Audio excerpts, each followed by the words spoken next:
He's editor-in-chief of Breitbart News and a New York Times best-selling author.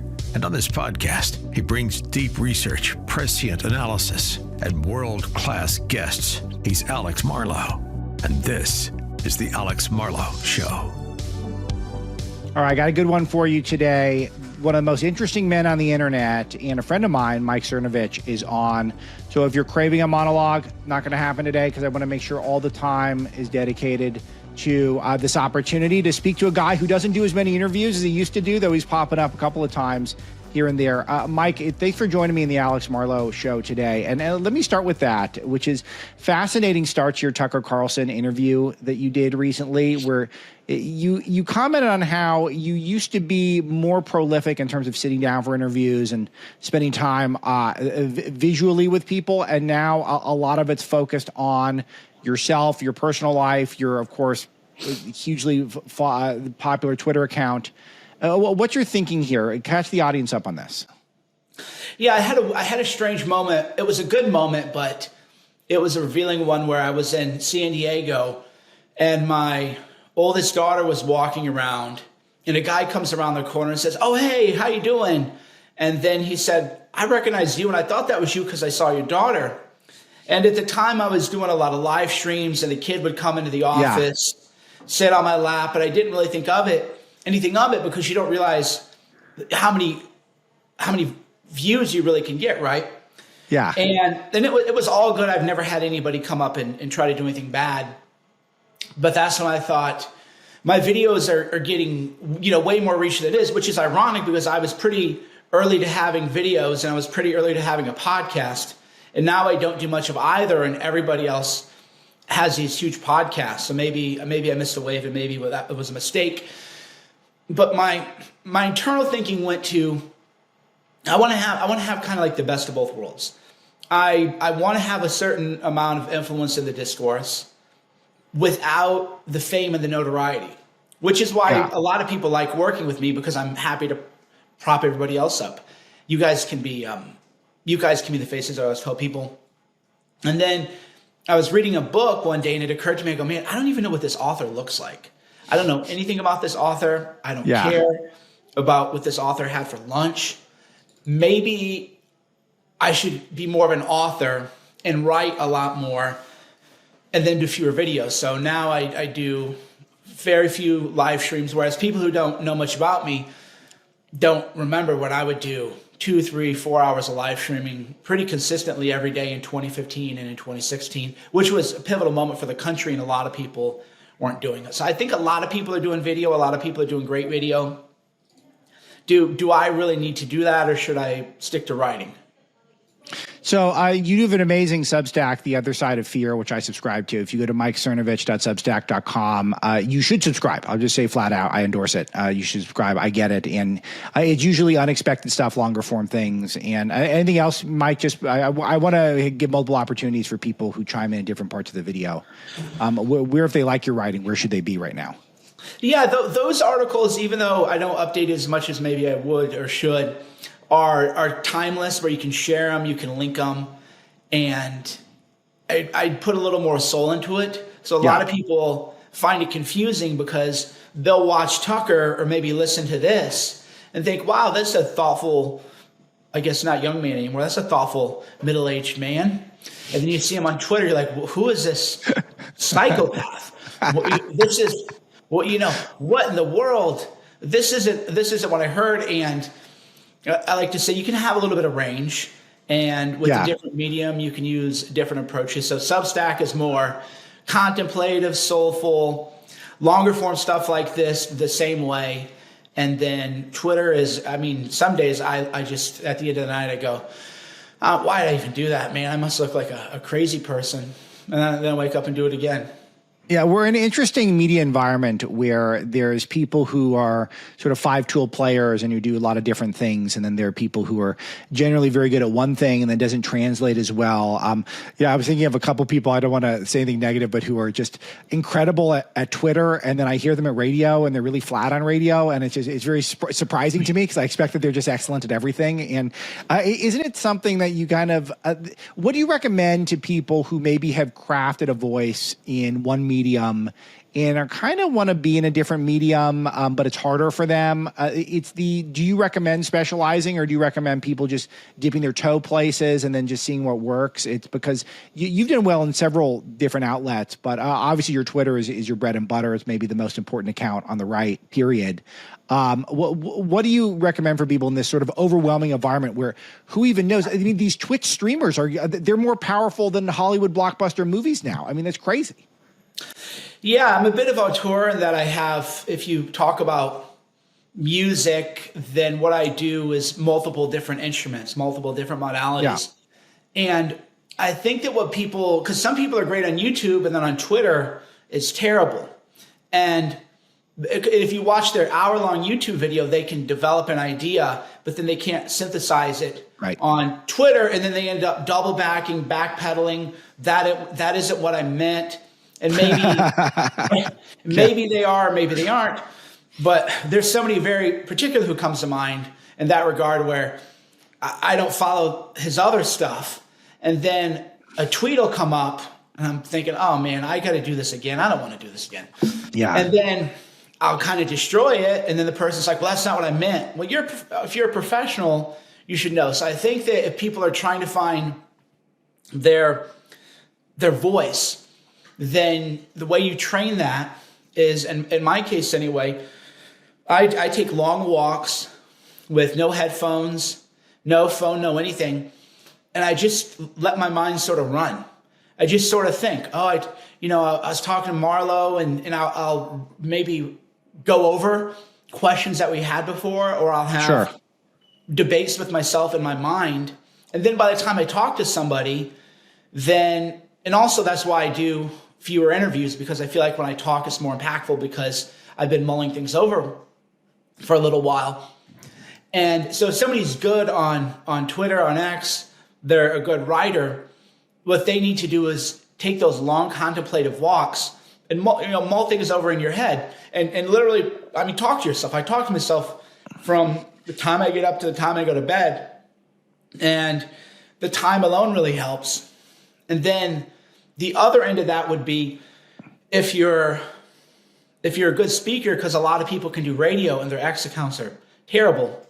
You want to go back to the old 5 essay paragraph that we all learned in freshman English class, 8th grade English class. Topic sentence, supporting sentence, transition sentence, another paragraph. And then what you want to do is cull that down into the topic sentence. So people find me frustrating because I'll just say something and they'll go, you got a source, you got a defendant. And the answer is, you really don't.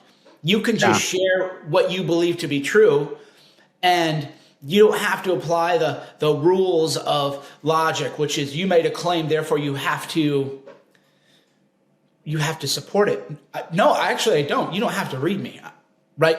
So a lot of people, they get too caught up in, I don't want to say something, I don't want to take a strong point of view, because it doesn't even have to be provocative, it just has to be a strong point of view. People think, well, I don't want to say that because then people are going to attack it. But that's fine. You don't owe them an explanation, right? You owe your wife an explanation. Sometimes you owe your kids an explanation. Sometimes you owe your coworkers and business partners. You don't owe randoms on the internet an explanation. So I'll just put it out there. And that's that. And this is a very crucial distinction that you're making, because when I first started my online career, which was in college, so almost 20 years ago, I started blogging. And when a post would get attention, it obviously, a lot of it on the Berkeley campus, it would usually be negative attention. And it's one of these things where you become very obsessed with all the responses because people misinterpret, they take things out of context, sometimes intentionally. And, I'd be on the beach in Malibu with my girlfriend. I'd be thinking about some blog post because someone misinterpreted it. And I was thinking, that's not a healthy approach to deal with it. If I made a good point, and I know I made a good point, I've got to be able to walk away and go back to my life and be able to check out, to be able to produce content, consume smart content if I need to get refreshed. And then I can come back to the internet space. But that's really challenging to do. Do you find that you ever struggle with that still? I'm guessing probably not. But what are the tricks for people who find it hard to kind of be able to walk in and out of the internet space and then back to real life? Oh, I get sucked in. I got sucked into some stupid debate about the woke right yesterday that was so beneath my level of intellect. And all I could think of is my cats, you know, and I got these 2 new cats and they're climbing around over me and they woke me up at 1:30 and I woke up at 1:30 and started replying to things that I hadn't seen because there was so much, you know, stuff kind of thrown my way. That's a rarity, I can fortunately say. So that almost never happens anymore. But if you're a man or a woman and you're a word cell, you're gonna get sucked in for sure. Yeah, for sure. It'll say when it happens, it's just like any kind of other sin. You don't want to, you know, because it is a sin to get that wrapped up in it. There's a sin component to it, but that because usually it's pride or you feel like you have to display, you know, how great you are. So I just try to treat it like a sin where I'm like, okay, you're engaging in sin now, and try to take a step back. The bigger problem I think people have, starting off especially, is not realizing the psychological head games that people are going to play on you, right? So I remember you went on Bill Maher, and one of the guys, but I remember the video clip, one of the guys claimed that you tried to get him assassinated because Breitbart had reported a post that he made that was pretty glib about which Trump property is going to be the first one to be attacked. This was in the first term. Yeah. And I remember that they all just kind of cornered you, and you were a little bit younger and I think not realizing how wicked these people are. And I think you almost took them at face value and almost wanted to have a discourse like, oh man, that wasn't what we were trying to do. Whereas really they were running a psychological operation on you. Right. And people got to realize that they're running a psychological operation on you when they misrepresent what you say. They might be running it for the intelligence community. They might be running it for another foreign government. They might be running it because they're mentally broken or narcissistic or psychologically unwell or borderline personality. And then once you realize, oh, this is a head game they're playing on me. It isn't real. It's a head game. They're not sincere actors. Then you realize, oh, it's just about having your own points and having your own things back and knowing, oh, this is how they're going to attack me, which also, by the way, makes you a better writer and better speaker because you're always thinking, what are they going to attack me on now? What are they going to try to twist out of context now?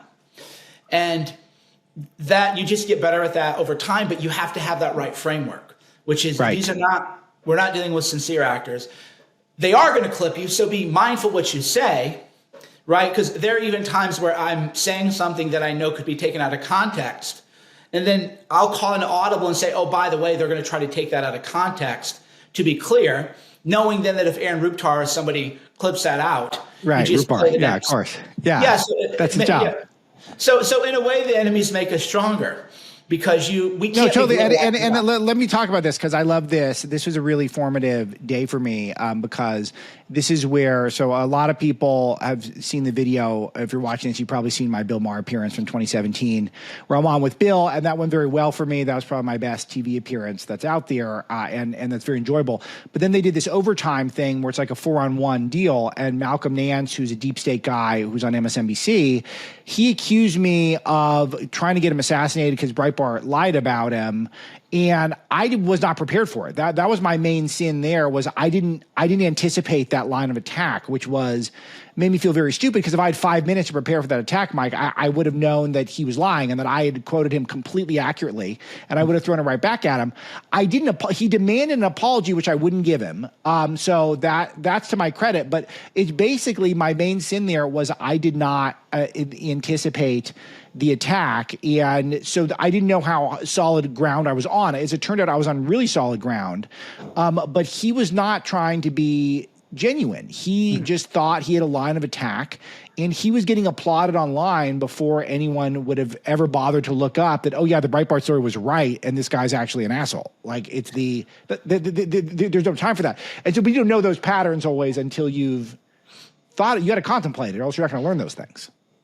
Right. It's the problem conservatives have is they're more culturally religious and culturally tolerant. Yeah. And they're not really prepared for the bad faith that you're going to get. And I went through that, luckily for me, on much smaller proving grounds.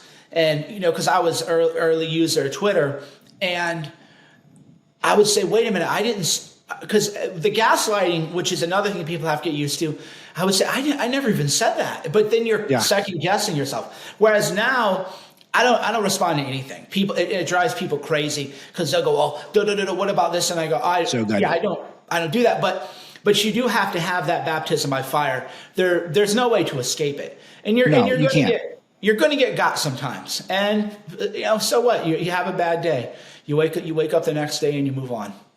Yeah, it's good. So I want to ask you about the X platform right now, because there's a lot of things happening, and you're just a part of the social fabric of it, with the prominence of your account, which has gone through many iterations. And I always thought the platform had a lot of problems, but it was a great place for us to see as outsiders what the left was up to. Although that's not always how you utilize the platform, but that's how I would use it, is basically a news feed, and not accurate news per se, but the filtered news that the establishment wanted out there, and the RuPaul's of the world, what they wanted out there.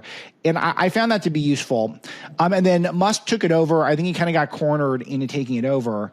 And the platform is pretty different now. It really does feel like, even though it's more balanced than it ever was, it still feels like more of a funhouse for conservatives to play in for the most part. And you're seeing all of these left-wingers abandon it for Blue Sky, or Bluey, as we've been calling it, which is kind of fun, but also, I miss them to some degree. That was part of the fun. So I want your unvarnished take on where things are at with the platform. Yeah, X is now a great place to debunk media hoaxes. Yeah. Even under the prior regime, that could happen. And now it's more true than ever. What I like about the Blue Sky fracture is there's something, actually K-File said this in an interview. K-File, a lot of people know, is a guy who would, during the Trump administration, listen to everything you've ever said and try to find one thing, and then CNN would go after you. And he said that he noticed for Oppo research, you want to listen to the friendly interviews because that's where people are relaxed. Yes. And that's Blue Sky. So we now have Taylor Lorenz, who is posting on Blue Sky about the United Health CEO being shot. And more or less, she's denying it now, but saying things that would be fairly understood to approving of a man being assassinated as he leaves a restaurant, all because she disagrees with his health insurance coverage decisions, which she doesn't even know. And I like that because they don't have to pretend anymore. And I think it's good for people to see that. The biggest problem we had in 2020 is we would tell people, hey, here's what Democrats are. And they would go, no, we're not. We don't support third trimester abortions. We don't support transgender reassignment surgery for male sex offenders and then putting them into female. We don't. And it was hard to show people because what the left believes is unbelievable to the American mind. It's unbelievable. Yes, it's unbelievable. Yeah. Now we have them over there. They've had widespread and almost immediate adoption of one of the dumbest, most anti-science, most anti-women ideas in the history of the world. And they just have 80, 90% plus acceptance seemingly overnight. And it's almost hard to process how crazy that is. We're so close to it. It doesn't feel, it's much crazier if you're an alien who just got here than it feels to us. Yeah. So what I think I would like to see from right-wing media, Daily Caller, Daily Signal, Breitbart, other people, is to report on Blue Sky the way they would report on us. Be to them what media matters is to us, because people just aren't going to believe it. So we need people reading and just reporting on, oh yeah, former New York Times and Washington Post quote unquote reporter Taylor Lorenz said this, because that just chips away at the legitimacy. And we've all known that Lorenz was a fabulist forever, but she got away with it. The Washington Post was afraid to fire her because then she would be a drama case. That's one thing we could do. What was happening on X, which is unfortunate, is that because the adversary is leaving the battleground, the infighting is taking on a new level of intensity. So there's real or not, whether it's authentic, and I have my own opinion, I think it's inorganic, and that it's part of a State Department of Intelligence community operation to try to divide the right. There's a lot of people snipping at each other, and people need to be, mindful of that and wonder if you're being used by the intelligence communities. Yeah, well, I don't want to blow through this. Explain this to us, because this is something that you've been on first, I would say. So it's that you think the intelligence community is infiltrating online social media circles, even ones on Twitter X, which is, the most sort of the public, easily accessible one. What makes you think this, and what forms you think it's taking that we should be looking out for? I think people need to, especially because conservatives are so trusting, unfortunately naive, which I talked about on Tucker too. And because I hate to feel like I'm insulting people, I'm not. It's in a way good that you're naive because you haven't been with the evil people. But if you've lived in more urban environments and been with the evil people, you're less naive. And the big tactic people have to watch out for is the Judas Goat or the Pied Piper tactic, which is, and I'm not saying all of these guys are Judas Goats, but the example that I like to use is when the intellectual dark web, or whatever, as they called it in 2017, came out. Jordan Peterson, who I'm sure most of your listeners like, but here's something that I'd like to say about that is they talk to a narrow scope of guests.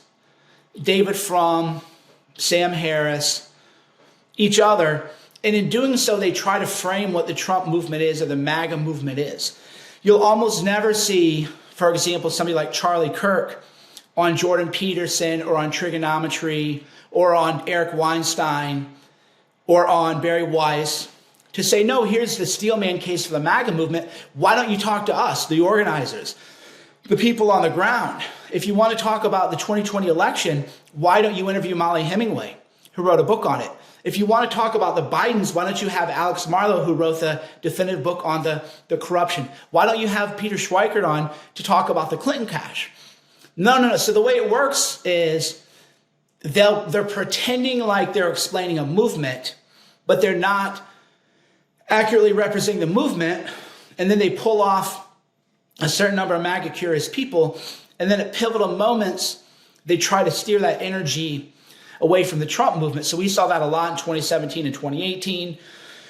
It was tried in 2023 and 2024, but that's when I just got really mean. And I was like, okay, I'm done with this. So my challenge to people who claim that I'm jealous and obsessed and blah, blah, blah with all these people, which is so silly, because as you can confirm, I'm not trying to get on people's podcasts. I have a text from Piers Morgan. I have and also Mike's incredibly magnanimous. You're one of the first people when I've got something new. You're one of the first people who wants to help me out and promote it, and it's very it's very kind in general. Yeah, so I would challenge people who disagree with what I say, rather than have an emotional reaction to it, to say, well, yeah, why is it that you don't have Jordan Peterson talking to Posobiec and Charlie Kirk? Why can he talk to David Frum? So why is David Frum not deplatformed? Why is Sam Harris not deplatformed? So why would Jordan be more likely to talk to Sam Harris than Alex Marlow or Peter Schweikert? Sorry, such Peter, a great call. Right? It's very strange how they get these cliques and these clubs, and I'm really interested in your take on this overall, because we're all happy in general after the election, and it feels like a kumbaya moment for a lot of us. But then other times you think, well, maybe this is the moment to actually start clarifying some of the key differences between the people who are really a part of the movement that helped solidify this massive victory that the country's had, and given the country a rebirth, an opportunity of a lifetime.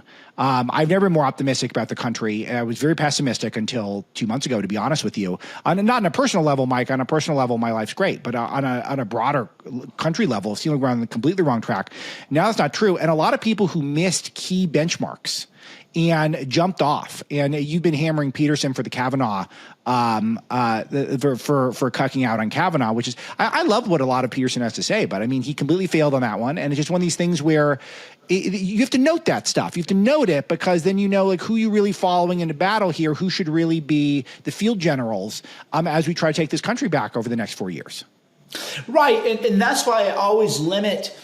So 2 points. One is, being the bad guy is kind of like my role. If you have an organization, there's a sergeant at arms who sort of hammers people, and that's sort of what I do. And then people can read it and try to argue with it. But but I'm able, because I was, people will remember, quite critical of Trump from 2017 when he started getting rolled, to the point that people called me a never Trumper, and I'm thinking, wow, that's interesting. So that, for whatever reason, people give me the room to do that. I think because people know it comes from an ideologically sincere place, and that work needs to be done.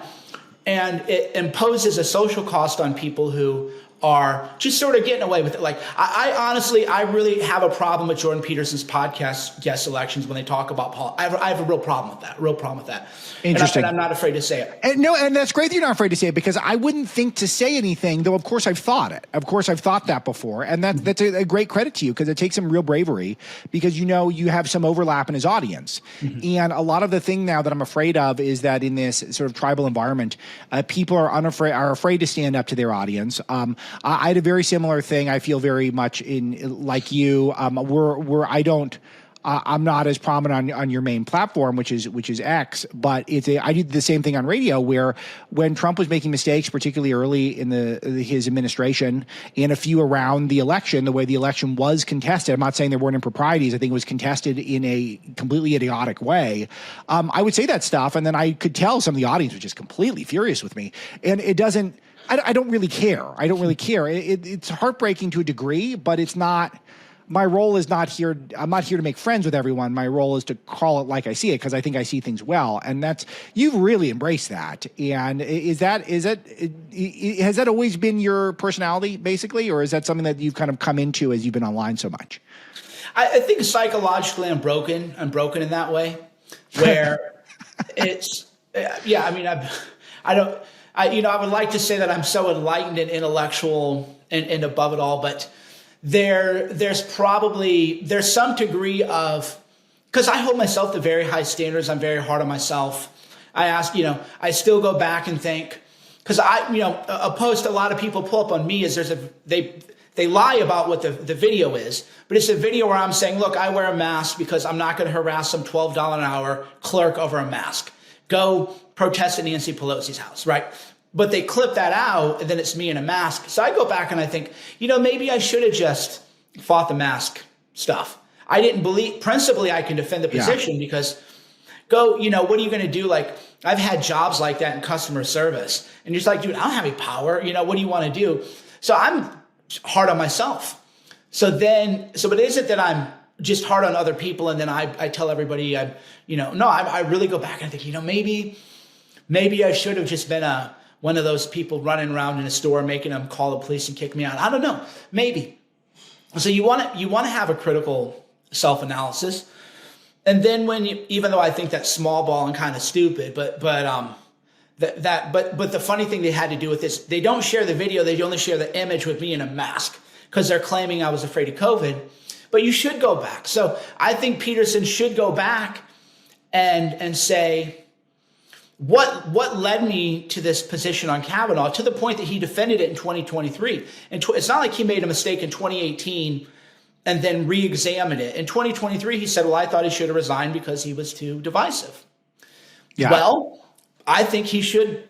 Well, I mean, I can't demand anybody explain themselves, and especially for me, because I don't believe I have to explain myself. But if you're in the MAGA movement, it's fair game for people to say, what led you to this conclusion? So if the left makes a false allegation of you, they're allowed to define what divisiveness is. And by the way, people forget, Peterson's not American anyway. So as an American nationalist, to me, that whole incident was triggering, because it's like, you're not American. Some weird thing is going on here. I don't know what it is. I don't know if this is an op or what it is. But this is very strange that you're so interested in my Supreme Court for my president that I helped to get elected in 2015 and 2016, that I lost friends over, that I lost millions of dollars of business over, that I can't even have a movie on Amazon because it gets banned, and my, everything else. So to me, it's like, what are you doing meddling in our affairs? And people should be able to say, I mean, yeah, what thinking led to that? But everybody's so afraid to, because if you do that, you can't be in the podcast circles. So like if you, what's in particular for me that interests me is that his take on that. And again, I don't need to make this a ragging on Peterson like all day sort of thing, because I have a lot of nice things to say about him. But he's not good at American politics, and he took the establishment line And we don't need any more establishment. Right. If you're going to go out there and step out of your realm of expertise and you're going to make a point, don't just affirm the popular point, add something to the conversation. And this is something where there's so much noise, there's so much energy out there for media. I get, if you're going to go make a point, say something that we hadn't thought of. Why say the thing that is the same position as the New York Times editorial page and of your average and the Pod Save America podcast? It's like, we don't need that. Challenge us with something good, not with something that's super obvious in establishment. Right, and it's the same way. That's why I'm not making it personal. I'm not saying petty gossip. It's more the intellectual framework. What would lead you to this conclusion? And the issue that a lot of people run into is like, so for example, when I complain about his podcast guest selection, that's an intellectual complaint. But then people go, oh, you're jealous. And it's like, no, I don't want to be on these people's podcasts. I'm saying that I'm tired of hearing David Frum and Sam Harris on Jordan Peterson and Ben Shapiro talking about them. I'm sick of this. I'm sick of it. If I want to hear from a lib, I want a lib. I don't want to talk to Alex Marlowe about the libs. I want Molly Jong Fast. I want to get Taylor Lorenz on Molly Jong Fast. I want the libs. I want them. I want them on, and then you tell me what the libs think. You tell me what that's all about. So for me, the discourse is shaped by terms of who's respectable. I call it soft cancel culture. Hard cancel culture is somebody gets banned from a platform. But soft cancel culture is where you say, well, we can't, that guy's beyond the pale. But then why isn't Sam Harris beyond the pale? Right? What moral rule is being applied here? Yeah, it's a really important point. And there's so many tangents I want to take this, but it's the overall, what are you looking for someone who you think is intellectually honest? And you got to keep in mind that not everyone hits the bid all the time, but for people with a mega platform like Peterson does, what are you looking for in terms of who should they be talking to? Who are you thinking the most interesting people for someone like him to be talking to, in your opinion? Oh, I mean, it should be you, it should be Kirk, it should be Marlowe, it should be Pressler. It should be Peter Schweiger. It should be the people who have done the original reporting on Biden, on Hillary. Can I just say on Pressler, by the way, him pointing out that he looks just like Caitlin Collins on X, that was the funniest thing I've seen all week. That thing is, you got to pull down his account. You'll find it if you guys have not seen this, but he looks just, I'll never unsee it now. It's one of those I'll never unsee it things. Yeah, you should. So for example, Jordan said a lot about Trump's handling of J6 in the 2020 elections. Sure. Okay, but if you're going to say Trump lost all them court cases, but you're not a lawyer and you don't understand standing jurisprudence, then why would you not have Molly Hemingway? What's wrong with Molly Hemingway? I can understand what's wrong with Mike Cernovich. Okay, I can understand Mike Cernovich is too spy. I get it. Okay, I get it. Okay, you're dangerous, fine. Mike. You're dangerous. Yeah. I'm a nutcase. I completely understand. Keep me soft cancel. Great. Because I'd feel bad if I went after people if I was on their shows. I'd feel like it was not honorable, But what's wrong with Molly Hemingway? Why would you talk about J6 in the 2020 elections? Another conversation with Sam Harris, who's not a lawyer, I understand all this stuff, standing jurisprudence. Yeah. I understand. Molly. So why can't you have her on? And so everybody listening to this, again, I don't want to feel like it's a gossip session. I want to feel like we're talking about the higher-minded point and the meta-narrative in the discourse, which is, why is it that certain people are platformed to talk about Trump, but other people who actually know the material aren't? Why is it that people like Alex Marlowe, who has the goods on the whole Burisma and the Biden stuff, well, shouldn't you have them on? Yeah. If you really want to educate your audience and you're not running an op or you're not being a Judas Goat or a Pied Piper, then what, why would you not do that? So I hope that people don't think, oh, this is a bash. It's not. It's saying, why is it that discourse being shaped in a certain way? Well, I know the answer to this is that certain people are dangerous and they're unpredictable. And even if in general you're a nice guy, in general I'm a nice guy. I really try to be a nice guy. I try not to start fights, but people know that once I am in a fight, it's going to be I've got a powerful punch. And that's one of these things where I know that's going to keep me away from certain bookings. And I made my peace with it. It's kind of a compliment. You feel kind of tough walking around knowing that's your personality, but now is the time for tough conversations. We can have them now. Free speech is way opened up in this country. And it's time and this is where some of the most interesting content in the whole world is being created, is people having these conversations with other people who can hang. And you don't have to have the sanitized version right now. So I think that's just something for anyone who's picking up this conversation. I think that's what needs to be encouraged. I want to talk to you. Before I forget, yeah. I do want to give a shout out to Piers Morgan, who he's doing it. It gets a little wild, because I have multiple texts they want me to do a show, and I like what we're doing. You talk, I talk.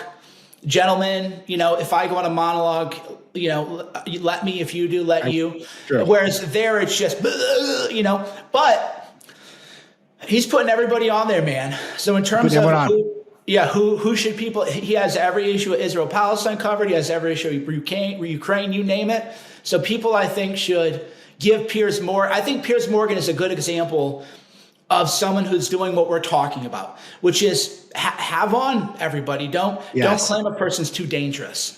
Yeah, you're so right about this. And, it's so interesting because he's really finding his, I think his footing, because they insisted, the establishment, whatever it is, insisted we care about this guy for so many years.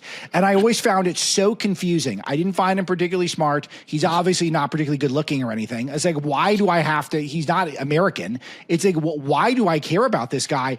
And this is why he had this in him where he could hurt all these cats at the same time, or they could all fight, and he could keep the conch shell moving to the right people. And it's really a pretty funny environment. He's got this Piers Morgan Uncensored show, if people don't know what we're talking about, where he gets like 4 people with wildly different worldviews on at the same time. And it's good. It takes a while. It's just like Tucker. It's like Tucker was on TV for 30 years before he really found his footing, and now he's got it. And now he knows what he's doing, and he'll probably never mess up again. Like, it's just one of those things where sometimes talent drives it, and then you got to find the right format. But one of the themes here, Mike, is fighting, and the importance to stick to your guns and to not cuck to the haters and losers who are online.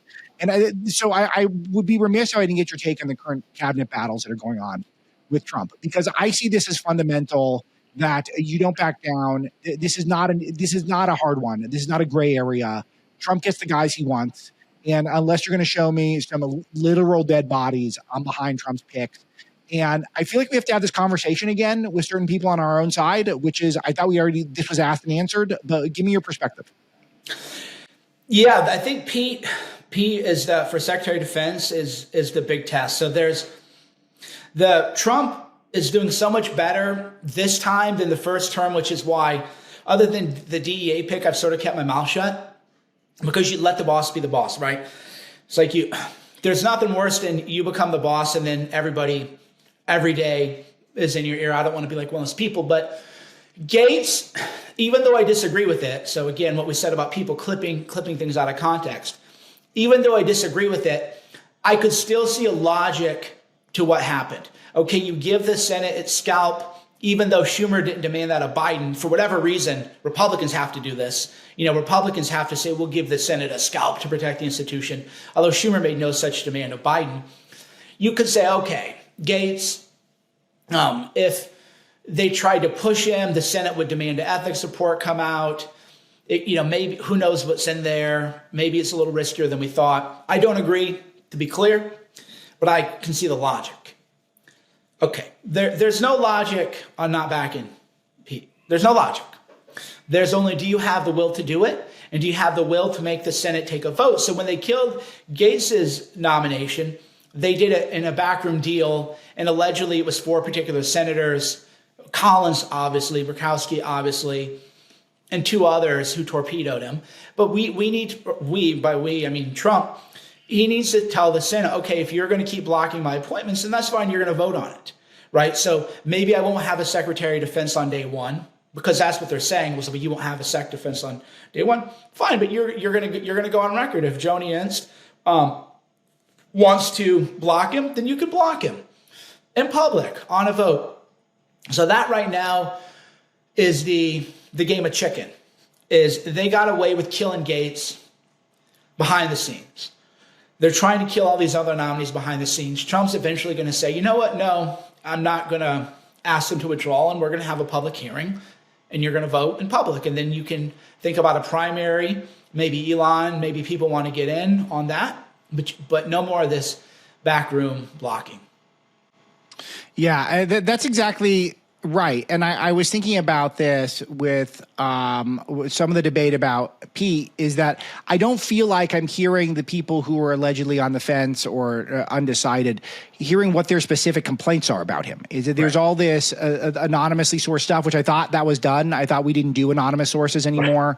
I mean, I walked through the logic of the main one, that the alleged rape that the police investigated and didn't press charges. There are no charges pressed in California, where, Michael, what's the logic here? A woman stays out with him overnight and then has to go back to her husband, who's there literally at the event. What else is she going to say? Of course she's going to say she was raped. The police look into it and then nothing's happened. So what do we got on this guy? We got that he liked to drink a little bit too much and he's had some affairs. I don't like that he drinks too much and has affairs. That has nothing to do with draining the swamp and running the Defense Department, getting the woke generals out. I care much more about how Lloyd Austin, who all these people approved, all but I think 7 Republicans approved Lloyd Austin, came from the board of Raytheon. That offends me a million times more than the worst accusation about Pete. Right. Even the drinking ones didn't hold up. Everybody worked with him because remember what they did with Kavanaugh? They had the one Christine Blasey Ford give her tearful testimony. Yeah.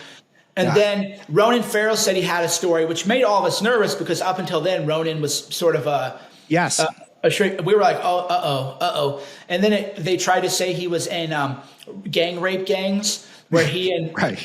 It was the most based on a Michael Avenatti, and that was the end of Ronan. So I don't think any conservative. Yeah, what's he doing these days? Did he just retire at like 31? Well, the only reason I remembered his name is apparently he came out of retirement a couple of days ago, and with the usual like why Trump is evil sort of perspective. And I go, oh, I remember that guy. We all trusted him and respected him. And when he said he had a Kavanaugh story, we were all shitting bricks.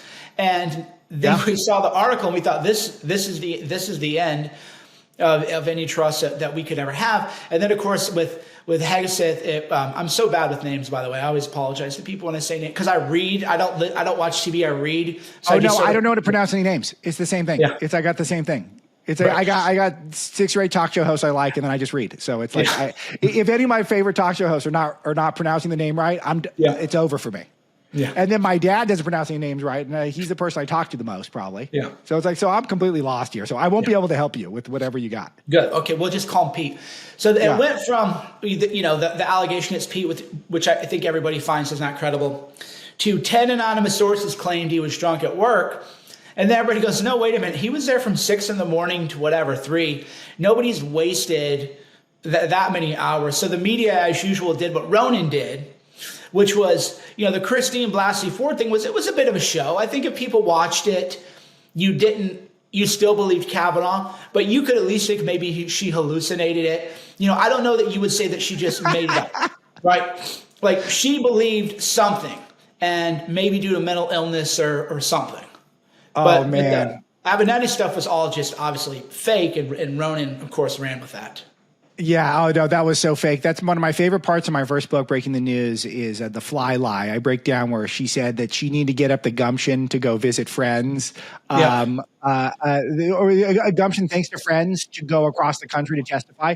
But then we learned that she'd flown to French Polynesia to surf. So. Yeah. Not exactly Mrs. Credibility there. But I think it's interesting how this is a test of our willpower for the next 4 years, because I love Donald Trump. I love this latest version of Donald Trump. I'm so encouraged by everything. I like the team he's putting around him, but he caved right away on most of his core the promises to his voter base in 2017. It's just a fact. I mean, I'll take it to his face. I'm not trying to hide from this fact. And so the first year really ended up being the first 2.5 years were pretty wasted because of this. And I feel like we're being tested right now, Mike. We got the mandate. And it's time to stand up for our stuff, because if we go in and we close up the border, we cap the energy sector, we get badasses drain the swamp in the cabinet, then he's going to be a historically successful president. And they're going to try to stop us from doing that. So this is it. This is just this is an early boss. This is even not the main boss here. Trump's not even in yet. Does that resonate with you, that analogy? No, you're 100% right. It says the term of the agenda. Like we really, I'm curious what you thought. I personally knew that Trump was going to win. I even posted marker on the table. I think we're going to know the same night. I did not think he would win the popular vote, or we would. What did you think? Yeah, same. I predicted he would win, and we'd know that night, but I didn't even go there on the popular vote. I didn't even really give it enough thought because I thought that was so far-fetched. I don't really know what I even believe because I don't think I'd considered it until it was like, oh my God, he's up at like 3% right now. He might actually do this. It was late in the night. Yeah, so it's a mandate beyond what we anticipated. I thought they were with Pressler and Posobiec and Charlie and them in Pennsylvania with Elon and Sachs. Yeah. I thought they were playing a smart board, but I was a popular vote. That wasn't even in my wildest fantasies, right? And that goes to show, like, we have the mandate, we have the people on board. And what I'm afraid will happen with Trump is this is Elon's first rodeo.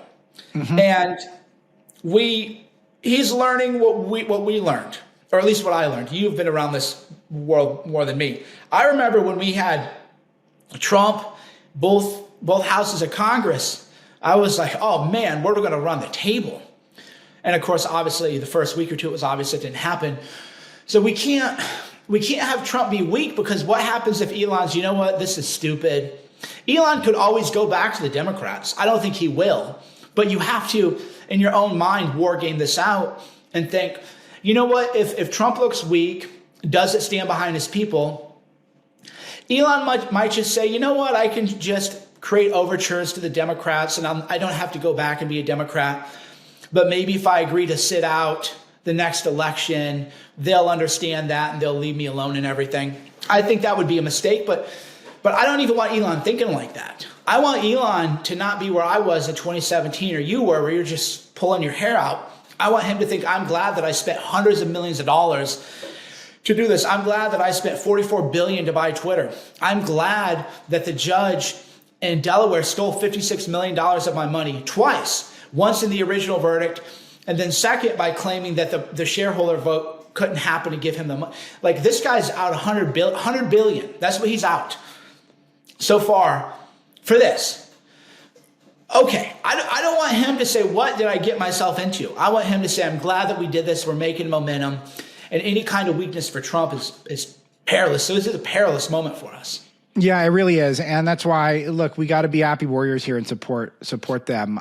So I want to talk about DOGE, and it is, I'll just give you my quick thought. I have a longer thought, but I want to hear from you more. I think this is another historic opportunity. This is exactly what we need. We need not to be gross about it, but we need a full-on colon cleanse of the government. I mean, that's what needs to be done. And it feels like Elon's the guy to do it. If anyone's the guy to do it, it feels like he's the guy. It's just, you almost can't believe how good it could be from my perspective. But what is your take on it?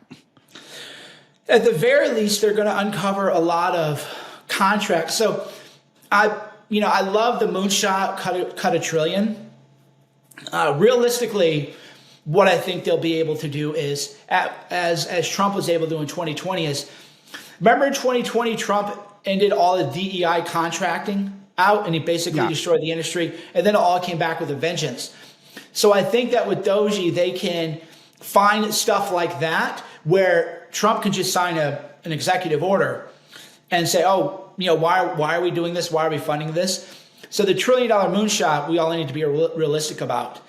It isn't going to happen, but we can end the DEI industry as we know it because you can just cancel government contracts. I'm sure there's 1,000 things like that where Trump could sign an executive order canceling it. So that I think will be the real power, is uncovering this wasteful programs that nobody ever heard of. Yeah. And then rather than just posting about it, as Rand Paul is often posting about, and I don't want to I feel like, this goes to me being too hard on people, but a lot of people like Massey and Paul, it's like they post a lot, but then the budgets and everything still kind of get passed. We need to find out what can actually be removed from the federal budget, from appropriations, or blocked in appropriations. And we need to find out what Trump could end just via the stroke of a pen. Yeah, that's right. And I think that's a good approach. I feel like we what we need to do is dismantle the superstructures that the left has put into place. Of course, the deep state is the most obvious one, where they have these mechanisms so that they have an ending supply of resources and jobs, and that's both public and private sector. They all work together. That's the obvious one. But there's other things, too, like the activist class. A lot of them are funded with these DEI grants, with tax-exempt statuses. All this stuff needs to be looked into. The universities are perfect examples of this. All these people who are – where left-wing ideas germinate is on these campuses. They proliferate in the cities where the campuses are. They ruin the cities. And all of this is done because the government treats them with kid gloves and encourages them to behave in this way. All these things are going to take probably decades to unwind. Musk can't do it all overnight with Trump, but it is starting to understand that once the incentives go away for a lot of people to be part of the institutional left, they're going to be crippled because their ideas are terrible. They don't have the charismatic people. They're not as funny anymore. Even Hollywood doesn't mean as much anymore. You've been saying that for years, by the way. You're the first one to say, what's going on X is more interesting than what's going on TV. I think that's sort of official now for most people. And so, but there's still all this incentive to get wrapped up in these industries, the woke industry, the entertainment industry, places where people think in this orthodox sort of way, and all of it is anti-American and certainly anti-MAGA. And I feel like that this could be the beginning of that. And even a small erosion into those superstructures I think it'll turn off a lot of people from joining up into dedicating their life to those causes, because those causes are going out of style. We're not only out of style, but out of budget. So something that I noticed that I never thought of was during the COVID relief and the COVID bailouts, there was a special carve out for the Kennedy Center in New York City. And I want to say it was, and I think we talked about this on your radio when it happened, your radio show. And it was between 35 and 50 million. People can confirm that, the exact amount, but it was tens of millions. And I thought to myself, how foolish have I been to glibly go with the narrative and say, well, why isn't there more conservative art? Yeah. Well, we don't have the sinecures. We don't have a Republican saying, you know what, we're going to get Breitbart 300 million like we have NPR. Republicans go along with, sure, we'll give the Kennedy Center 50 million. And now that's lifetime job security for the left-wing activist class. Our activists, before this election cycle, Scott President was working out of a car. People were buying him dinner and sending him pizzas and stuff like that. We don't have these government grants with these NGOs. So if DOGE can find a way to identify all this waste, and either Trump or appropriations can cut it out, we've just made it we've cut off the welfare to the Antifa. We've cut out welfare to the far left wing. Right. And then, that's it. And then it'll be less of a rigged game for sure. I would rather we got the government. This is where I depart from the free market conservatives. I'm like, look, the left is already getting money. We should be getting money too. We should demand Republicans give us money. But if we can't have that happen, then we need to find out where all these grants are coming from and cut them out immediately. So I thought of you, and I brought this up in yesterday's show with the VA sex parties in Tennessee. And I thought of where I think the moment where I started to really see what you were doing, Mike, was not just trolling online and getting attention online, where you were actually doing serious stuff, was you completely revived the Epstein scandal. It was you. It was like almost single-handedly. I give you credit for that thing had died, and then you had brought it back, and then now it's just a household. Everyone in the world knows about it. And I don't know if you want to recount some of that story. I mean, maybe we could save that for another time you're on. But what do you hope that comes of that? Because there's so many unanswered questions. Now that the good guys are in charge, is there any hope that we get any deeper understanding of the extent of Epstein's operation? What are the questions that you would like to see answered? Yeah, I want to see the video that Bill Barr claimed that he watched where Epstein hung himself. We're all old enough that we can watch that. There's enough cartel beheading videos. Hey, we all watched a murder yesterday, didn't we? We just watched a murder. Yeah, exactly. Right. Why can we watch a guy get executed? Great point. That's better than the cartels. Yeah, we're all watching that, or we watched the Jordan Neely video and the Derek Chauvin video. Yep. But we can't watch Epstein hang himself. That's interesting. Oh, no. So if that video exists, I want it released to the public. If it's not released to the public, we know why it doesn't exist. It's clearly fake. So there are a lot of things. My idea, and I proposed this in 2019, and now it's resurging where other people are taking credit for it. Good for them. I just want it to happen. Is I want my dream. If Trump had done this, he'd have won beyond any margin of cheating. What I want Trump to do is just say, Maggie Haberman, Mike Schmidt, Alex Marlow, Matt Boyle, Axios, Caitlin, you too. Here's the storage room. All of you just start looking. Here, I hereby, he's like Harry Potter with his declassification authority. A lot of people are lying about it. It's completely plenary. He can wave his hand like a wizard and say, everything in here is declassified. Go compete amongst yourselves for scoops. You don't have to share anything with anybody. Yep. Bring everybody in there, crowdsource everything in there, and we get everything out. But you can't have some bean counter reviewing everything and redacting. Just say, no, there's nothing about the JFK files that we shouldn't have. There's nothing about the MLK Jr. files that we shouldn't have. There's nothing about the RFK files we shouldn't have. Maybe for UFOs, which I think is a bit of a red herring, you could pull that back. But there's nothing about the Eric Swalwell FBI report into how he may have been compromised by a Chinese spy. Mm-hmm. There's nothing about that we shouldn't have public.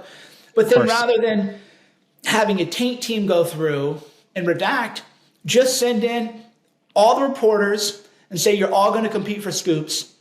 Have at it. And it'd be like a Royal Rumble. And that would solve every problem immediately on declassification. So you and I have something in common. We're both in California, Southern California specifically. And I made this comment to you. I was thinking because I'm starting to try to incorporate more guests on the show. I've only had you. You'll be my third guest, Mike, out of 21 episodes or so. And I want the audience mostly to hear from me, but I want to make sure I'm getting some powerful voices out there. And I told you this. I reached out to 4 people on Monday of this week when I first reached out to you, and I realized that 3 of them live in Orange County, California. Like specifically Orange County, California. And I feel like people are not getting what we see. Yes, the tax rate's very high. I get it. And some of the schools are not good. But in your words, what do you see in California's potential that the rest of the country doesn't seem to get? Right. One is there's more Republicans in California than any other state. People can play how much the population. No, there's 5 to 6 million Republicans in California. That creates little pockets of ideas, network effects that you can't get in a Republican state. So let's say Oklahoma, God bless Oklahoma. I love Oklahomans. I have some friends who moved there. But even if everybody is a Republican, you're all sort of dispersed. Whereas in Orange County, there's Matt Gunderson at the Lincoln Club event. Oh, and there's, and I wish they'd have ran different campaigns and they didn't want to listen to me, even though I went on Tucker and called out Michelle Steele's campaign by name, which got a lot of people angry at me. But everybody's there. And what conservatives, they understand from church, but they don't understand in the secular world. So what I love about the Christian influence of conservatism is everybody understands you go to church not just to be with Christ, but because the church is the people. The church is a convening of the people in a group. So I by myself cannot go to church. I can pray, I can talk to God, but I'm not in church. Church is the fellowship. But then they don't do that in the secular political way, which is you need to be having a cigar night with like-minded people, even if you don't smoke cigars. I personally, don't drink, but I'll bring a nice bottle of Japanese whiskey, and as long as nobody drinks too much. You need to be fellowshipping. We've conservatives has lost secular fellowship. They used to have, think about it, the World War II generation, VFW, Elks, Moose, Freemasons. I didn't even know my grandpa was a Freemason until he died and we found his little pin or whatever. And I know a lot of people have opinions on that, but not the point. The point is that you had a secular fellowship, a secular brotherhood, a secular sisterhood, and through that process, culture organically emerges, right? Everybody's kind of in the same room. So in California, just by virtue of population and population density, you just have people figuring stuff out, right? You have a certain magic that happens and emerges organically. Deal flow emerges, film ideas, a lot of things happen when you put people together. And that's something, you can get that in New York too, though the New York Young Republicans revive that club. So there needs to be, so rather than people bashing on California, that shows that they don't really understand it. So you probably see my trolling where I'm like, oh, it's not like super high IQ, but it's like, oh, another terrible day in California. And then of course I'm mountain biking. Or I'll say, oh yeah, you're right, I step and poop all the time. It's horse manure because I go on horse trails. It isn't, I'm not going in Tent City in Skid Row in LA, but there needs to be a reemergence of a social club that is political or secular. So go to church, keep doing your, or temple or mosque, whatever people do for religious faith.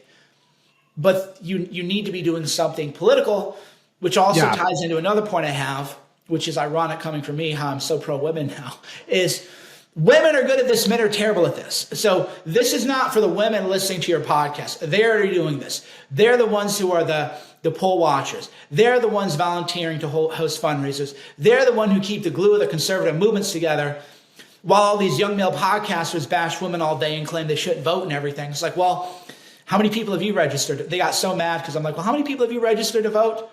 Oh, you don't even vote. But you're going to say women shouldn't vote when you won't even vote. So that whole diatribe, I guess, is more towards the men, especially, older men who are able to make kinds of things like this happen, need to be doing that. So that's the next step. Is I'm long California. And even though we're on a podcast and virtual world, I'm very long physical space. Yeah, I am too. I'm long on it. And I was just having a funny conversation with Mrs. Dr. Marlowe recently. I was saying, what can I do to put myself in position to run for governor? And she doesn't want me to be a politician. So and I don't really want to either. And I was thinking it's probably like a 20-year process. But I should probably start thinking about that because maybe that's but maybe that's the time horizon. If you're looking at it as a next 2 years, we're not there yet politically. But I think there's a lot of people waking up across the country. And the one group that's the biggest group, Mike, is Latinos. And this is one thing that I consume a lot of left-wing media. And this is their secret fear, is that the gains that Trump made with Latinos and that actually had been made in a couple prior elections could mean that their escape valve, they had this built-in escape hatch relief valve where they were going to import enough Latinos to keep their majority because they're not having as many kids as we are. And there are conservatives, people grow up and become conservative. So they have those headwinds demographically, but they were just going to import enough Latinos and they were going to get them on the dole. They were going to get them subservient to the Democrat, the party elite. And that was going to be their way of maintaining a majority. Well, here's a problem though. The Latinos are wisening up. And they're starting to understand that the Democrats don't have as much to offer them other than allowing them to get here in the first place in a lot of cases. And that's it. And then they want to create a better life for their family. This is another big opportunity for us. Do you see this firsthand, witnessing it where you are in Southern California? Is this resonating with you, what I'm saying? Because I feel like the data is suggesting it. There's definitely been enough movement to make it electorally significant. And there's a way that Republicans that would talk to Latino voters that was always patronizing. And I think that that's changed. And of course, that's why Trump had the bigger Latino vote, right? Whereas, because I go to some of these Republicans. Can I just say right away how good this point is that we talking to them as if they're a them was such a mistake. Instead of just, they like the same stuff you and I like, Mike. Right. So it's right. When you go to Santa Ana, you see, young Mexican dads holding hands with the kids. They're at the park down the street from where I live with the bounce house. They have the quinceañeras. They're having their parties. But Republicans are always like, who is this group of people and how do we pander to them? Which I always thought, dude, they have the same problems and same concerns as everybody else. So you try to meet them where they are on that. They're worried about crime. Because especially if you're working income, those are the people who are going to get most of the crime. It isn't the upper income white liberal elite in DC, although that is changed significantly, which is probably why we picked up a few votes there. And Republicans slowly but surely, especially as the boomers sort of age out, are realizing you just have a message. You don't, like Bukele in El Salvador didn't he didn't have a message for Latinos. He had a message These gangs are destroying the country. I'm going to get rid of the gangs. It isn't, hello, fellow Latinos. No. We're going to get with the crime. We're going to get rid of the crime. So what Trump did is he just talked to them the way you would talk to anybody. Here's my message. I'm not going to pander to you. Or even somebody, this was funny. I can't remember who said it. It was maybe Mishigrove or somebody. But when Trump went to the black journalist not awards, but where they wanted to grill him or whatever, he just talked to him like he was Trump. He didn't pull out a bottle of hot sauce. He sort of made fun of people for being late. Yes. There was no, he didn't do the thing where Obama or Kamala does where they're like, oh, now that I'm, trying to do the accent. Yeah, pitching your voice. Ooh, so bad. Yeah, and Trump picked up a bigger percentage of the black vote than Romney or Paul Ryan or any of these other people. So I think the takeaway for all of us from that is just be who you are. This is my message. And create a message that is aspirational and that solves problems for people. All right. So I feel like I'm just scratching the surface on what I want to get to, Mike. So you have to come back. We're going to have to do some more. But one other thing that's cultural that's really big that I'm seeing the right debate is that particularly people who are too online, extremely online. You're married. You've got 4 children now, if I'm correct, right? Yep. So I'm the same way. I find it to be my secret weapon that I have a home life that I like, and I look forward to participating in that. I think that I'm a more well-rounded person because of this. I see a lot of chatter online in conservative circles that are, I think, kind of against the nuclear family at this point. They want some sort of alternative family where the men are basically left alone to fornicate at will. And it's causing tons of problems. I don't know how many news cycles you have to witness right now to understand that not being grounded with at least that pursuit. I know it's hard to do, but that pursuit of a stable home life is involving a wife and children. For me, that's worked very well. Feels like it's working well for you, but are you witnessing this as well as I am, that it feels like there's some weird ideas going on in the right-wing echo chambers right now? Yeah, which is why I try to push back in a lot of ways with a different message. So what I realized about myself was that I was living in extended adolescence, but because, like David Foster Wallace says about the fish in the water, the fish doesn't know it's in water until it's out of the water, because the water is its way of being and only what it knows. And I didn't realize, I was, because I had some objective success in the material world, which is how we're taught to value things. So if you're a man, then you're told, get that money, get that girl with the big ones, get that car, oh, get that watch. Oh, did you see Kevin Leary has 2 watches now? So now they wear 2 watches because it's not enough to flex to one. And so I've started making fun of that. I call it Pokemon cars for adults, which is... wow, such a good call. Yeah. Although my cigars, I'm guilty of the same offense. So, I have my Pokemon cards behind me too. But so the message that I'm trying to push back is that you're in a place of extended adolescence and really don't know it. And I was too. So I'm not some, oh, wow. I came down like Moses with the tablets. It's more like I'm kind of embarrassed.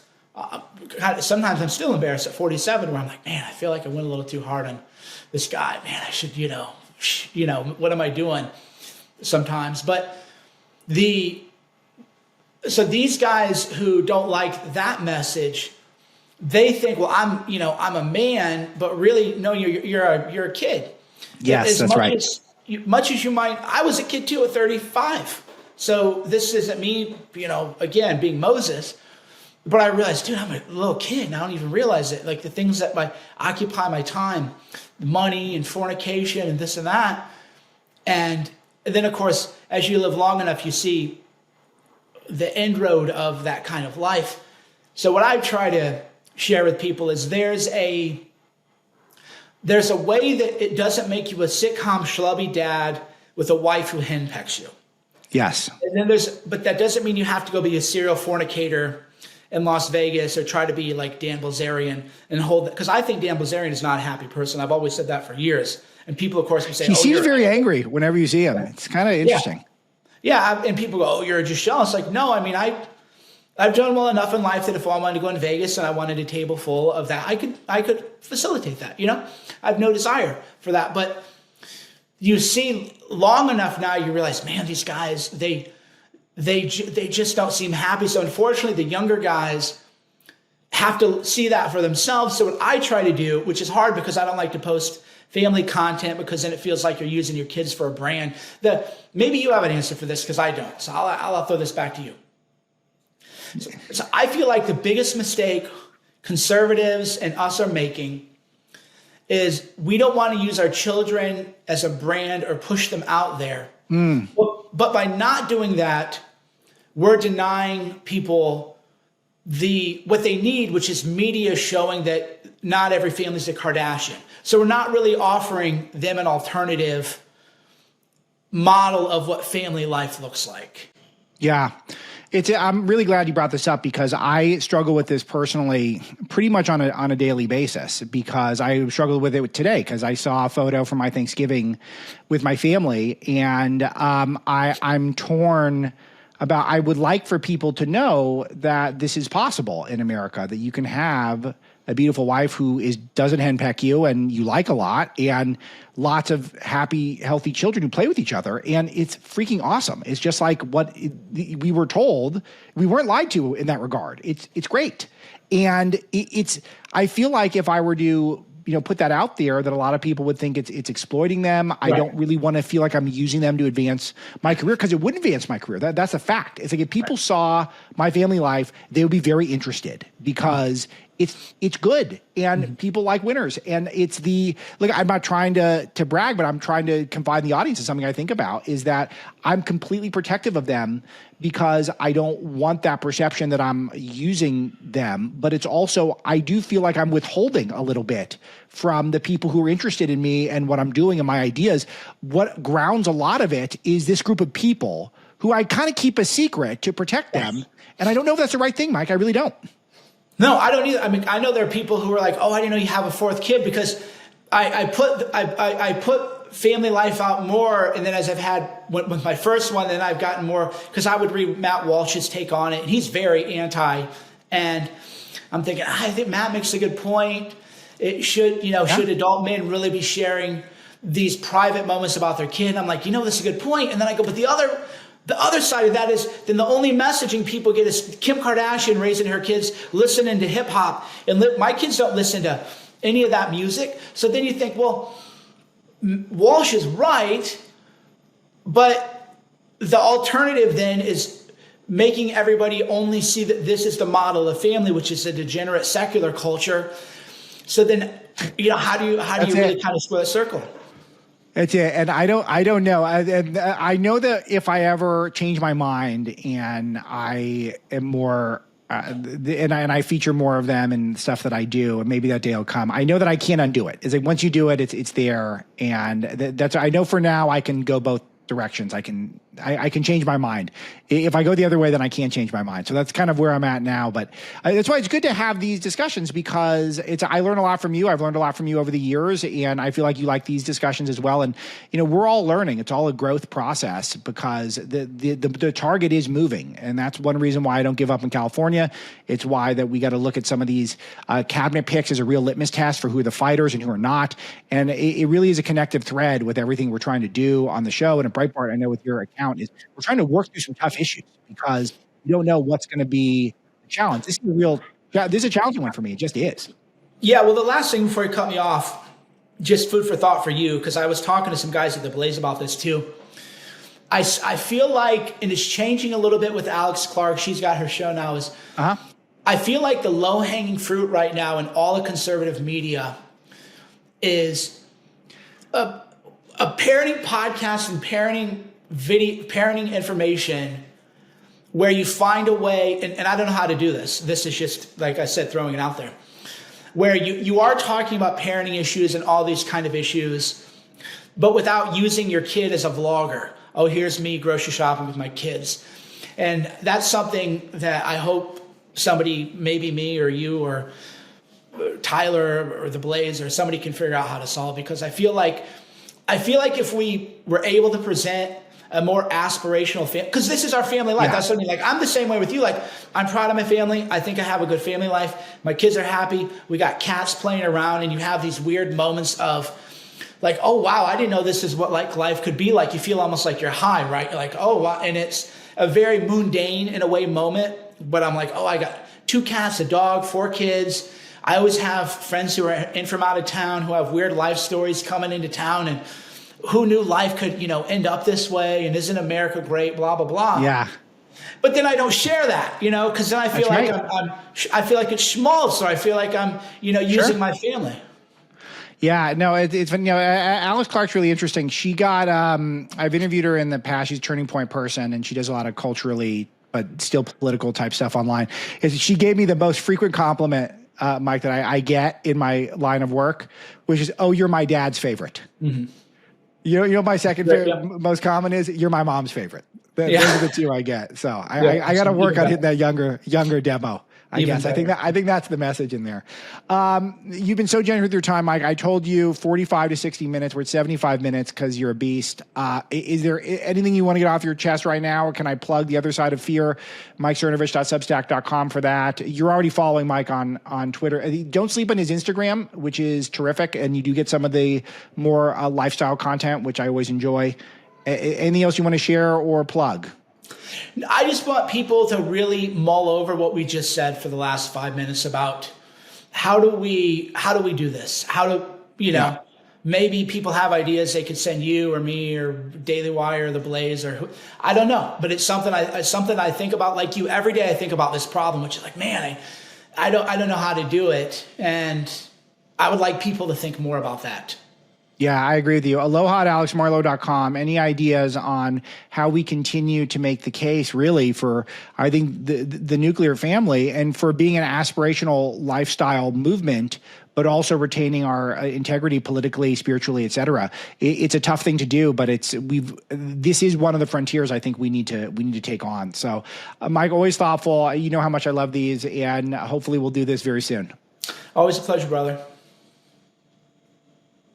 All right, that's today's show. Thanks to producer Misty. Tell 10,000 friends and family members about us. 5 stars, liking, subscribing, all that stuff is very helpful to me. And sending those emails, leaving comments. I'll read some of those on the air when I come back tomorrow with more. Talk to you next time.